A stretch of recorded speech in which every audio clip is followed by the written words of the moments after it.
আজকে আমার আর আমার বরের জীবনে একটা খুব স্পেশাল দিন, সেটা হচ্ছে আমার ছেলের আজকে বার্থডে। তাই সকালবেলায় উঠে টুটে সব রান্না কমপ্লিট করে ফেলেছি।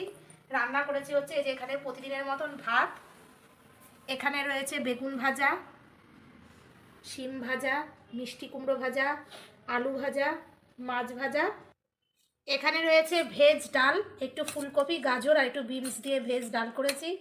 এখানে রয়েছে বাটা মাছের পোস্ত বাটা, অল্প একটু সর্ষে দিয়েছি আর পোস্ত দিয়ে করেছি।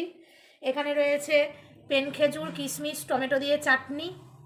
এখানে রয়েছে খাসির মাংস, এখানে রয়েছে পায়েস, এখানে রয়েছে মিষ্টি, আর এখানে কিছুটা স্যালাড কেটেছি।